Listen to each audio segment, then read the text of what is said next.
Buenas tardes, soy Mirta Casanova y sobre todo quiero deciros que estoy encantada de estar aquí, de la oportunidad que hemos recibido en Artistas Diversos de ser invitados por la Escuela Colombiana de Rehabilitación, la Academia de Artes Guerrero y la Fundación de Artes Sin Frontera a este primer encuentro académico internacional que es de una importancia fundamental en los entornos actuales. Este evento nos invita a una gran reflexión y es identificar y definir qué cosa es discapacidad para poder hacer un acercamiento efectivo hacia ello. Yo tengo un hijo que se llama Mario porque cuando nació con parálisis cerebral el doctor le sugirió a mi marido que se le bautizara en el hospital y así lo hizo con el nombre de Mario, que era el nombre de mi padre. Como cuando me lo trajeron me di cuenta que tenía parálisis cerebral, sugerí que inmediatamente fuese atendido por los mismos doctores que atendieron a Raúl. Raúl era el hijo de una amiga mía, de Silvia, a quien durante años ayudé a hacer los programas de patterning y los ejercicios.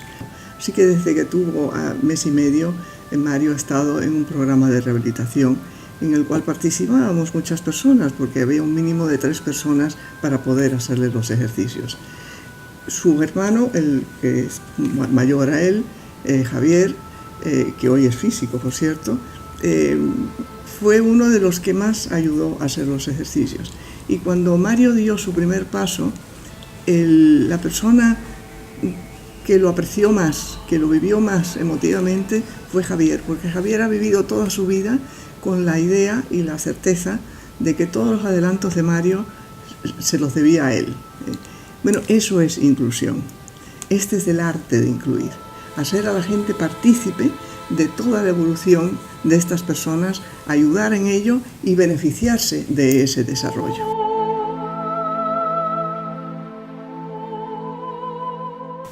Stephen Hopkins, que es quizá uno de los cerebros más importantes de nuestra era, tiene un físico con unas discapacidades notables, que la tecnología afortunadamente ha logrado contribuir a que esa mente suya tan maravillosa que nos está tratando de explicar qué cosa es el universo, se pueda transmitir sus pensamientos. ¿Qué sería hoy el mundo, por ejemplo, sin Beethoven o sin Goya? Las personas son discapacitadas para unas cosas, pero no necesariamente discapacitadas para todos. Por ejemplo, si volvemos al ejemplo de mi hijo Javier, pues nos encontramos que si él se pone delante de un lienzo, no tiene ni idea de por dónde empezar. Él es discapacitado para las artes, cuando su hermano, que es discapacitado para otras, es totalmente capacitado para las artes. Las personas que hemos tenido la oportunidad de fundar o dirigir corporaciones con una cierta dimensión, tenemos una idea bastante clara de dónde están nuestros costes y dónde está nuestra obsolescencia.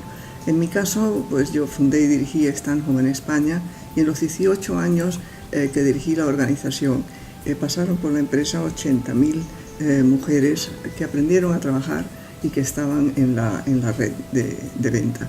Una experiencia única y dentro de ella quizás de las lecciones más interesantes que se pueden aprender es que la discapacidad de las personas para trabajar en equipo o la discapacidad que tienen algunas personas para la escucha activa y estar abierta a sugerencias de otras personas, la discapacidad de las personas de salir de su rutina y de entrar en proyectos nuevos, en abrirse a nuevas orientaciones, esas discapacidades son aquellas que más cuestan a una organización. El tema de la discapacidad se basa fundamentalmente en la capacidad para tratar a todo el mundo de una manera normal, porque todo el mundo es normal como es. El 15% de la población de España tiene discapacidad, el 37% de la población se ocupa de una forma o de otra de este colectivo con discapacidad. O sea, si analizamos, es el 52% de la población de España el que está involucrado de una manera u otra en el tema de la discapacidad. La Unión Europea nos dice en su Eurostat que 1 de cada 5 europeos de la Europa de los 28 que somos ahora tiene algún tipo de discapacidad. O sea, la dimensión es enormemente importante y evidentemente tiene un impacto social, un impacto laboral, un impacto industrial, un impacto financiero, un impacto sobre todo gubernamental y tecnológico. Si analizamos un poco las tendencias para entender por qué estamos aquí, desde el punto de vista social, en España hay 5.400.000 personas con discapacidad y solamente 40.000 cuidadores. Esto es de una gravedad enorme, o sea, esto nos dice la deficiencia del sistema en el momento de dar apoyo a este colectivo. 4.400.000 de estas personas viven en hogares cuando solamente 30.000 viven en residencias. En el sector financiero hay la exigua cifra de 5.000 millones de euros del Estado para darle apoyo a este colectivo. Claro, esto no es absolutamente nada, cuando además sabemos que el coste de la cronicidad de su enfermedad de aquellos que lo tienen le cuesta el 80% del coste sanitario. Pero es que además el sistema financiero no tiene productos financieros adecuados para darle apoyo a este colectivo, como fondos de pensiones, como gestión de patrimonio. Hay un déficit enorme en apoyo financiero a esta comunidad de personas con discapacidad, lo que nos indica que las organizaciones como las nuestras que se ocupan de darle apoyo a este colectivo, es importantísimo que le vayamos guiando hacia una empleabilidad, hacia poder ser autosuficientes y mantenerse a sí mismos.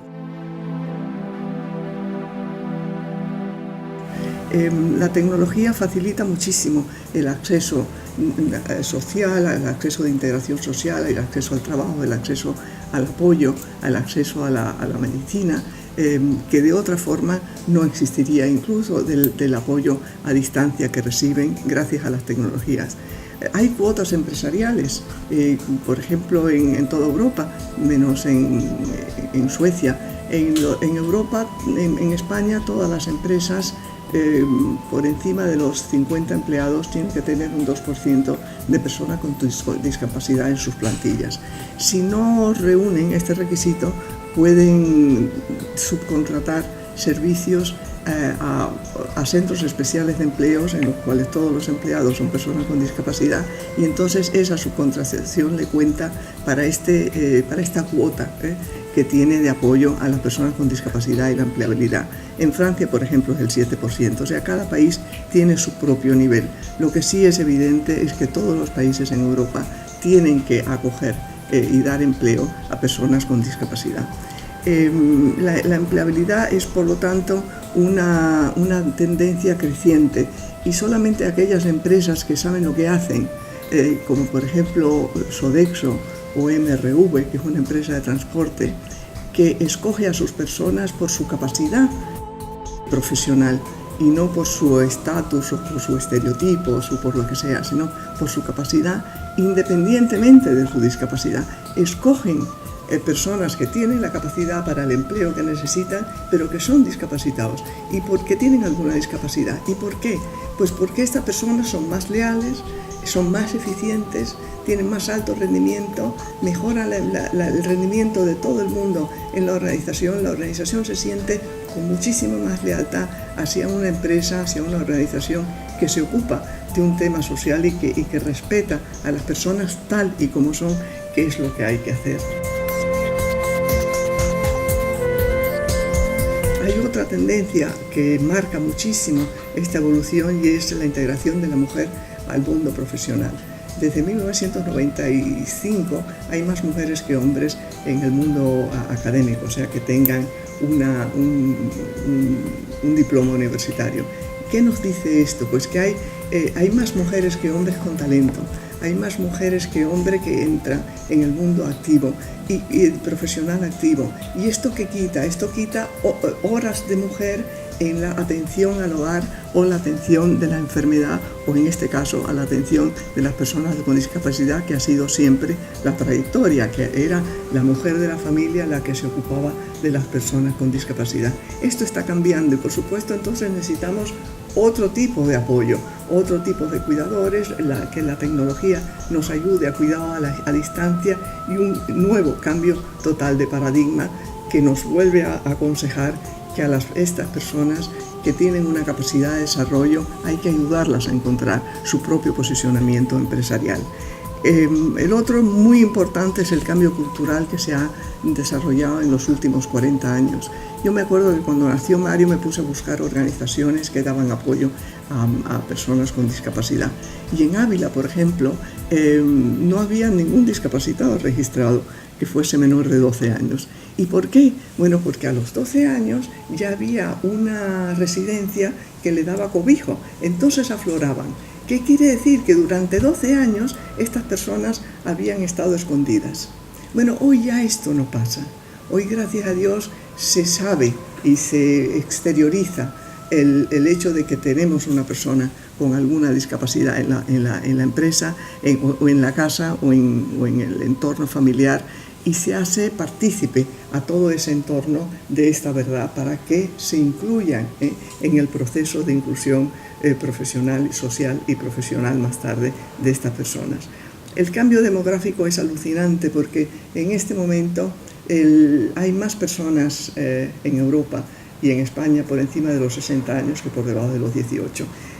Con decir esto ya está todo dicho, o sea, el sistema de seguridad social no resiste este poco ingreso de trabajo de personas más jóvenes para sostener toda una población que envejece o una población que se retira, o en este caso una población que recibe unos subsidios por discapacidad. Entonces, este cambio demográfico es un cambio enormemente violento que tiene que hacer cambiar a las instituciones, a las personas, al sistema financiero y al sistema social.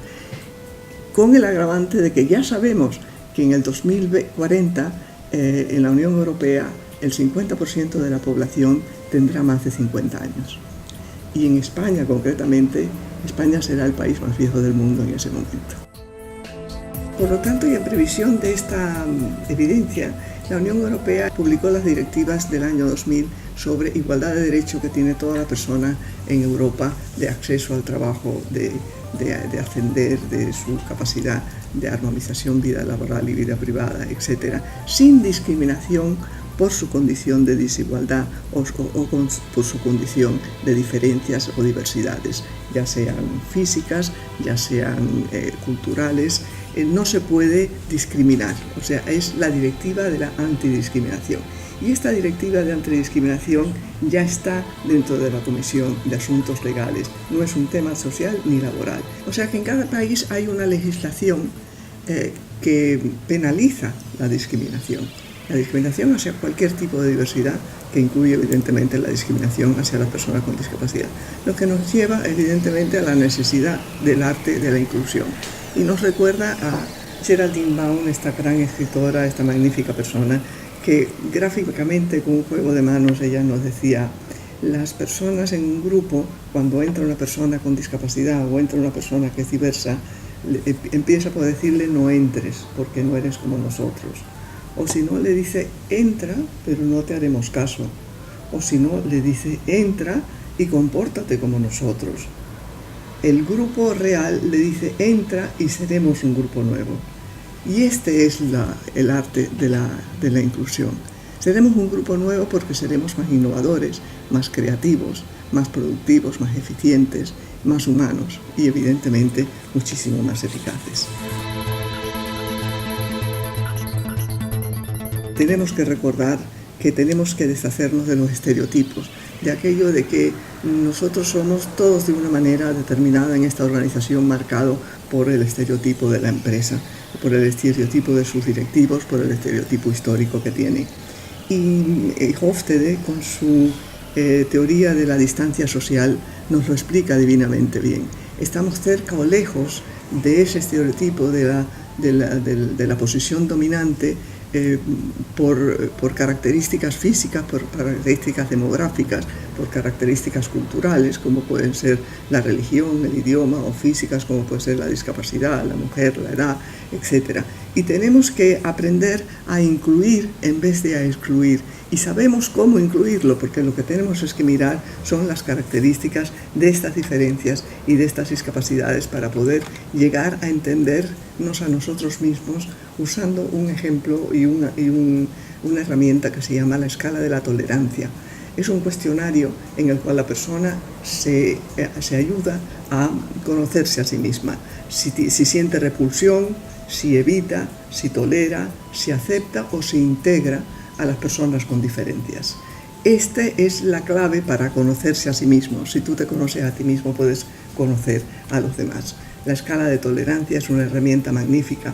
Lindsay Eschler y David Yeldin hicieron un estudio magnífico industrial en el que nos dice que aquellos productos diseñados para personas diversas, para personas con minusvalías o para personas que tienen algún tipo de defecto, que puede ser de edad o puede ser que no es un defecto, pero es un hecho, puede ser de edad, puede ser de discapacidad, puede ser lo que sea, productos diseñados para ellos, resulta después ser un bestseller.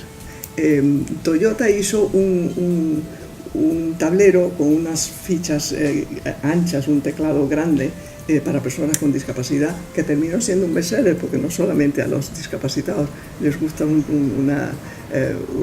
unas teclas grandes, sino a otras personas también. Por lo tanto, diseñar y dirigirnos a personas con discapacidad o menos favorecidas termina siendo un bestseller, termina siendo un producto que se vende para una inmensa mayoría. Por lo tanto, tenemos que tener en cuenta el arte de la inclusión. Hay una cadena de discriminación que tenemos que evitar por todos los medios, que se va del estereotipo, que tanto queremos combatir, a los prejuicios, que son las tomas de conciencia de antes incluso de conocer el tema, a la discriminación, de la cual hay poco regreso. Y entonces ir avanzando hacia lo que conocemos como el proceso y la cadena de inclusión, que es tener sensibilización y conocernos a nosotros mismos para saber cuál es nuestra actitud hacia las diferencias, aceptación de estas diferencias para integrar todo lo que nos puede contribuir, porque las diferencias nos contribuyen en todos los aspectos de la vida, y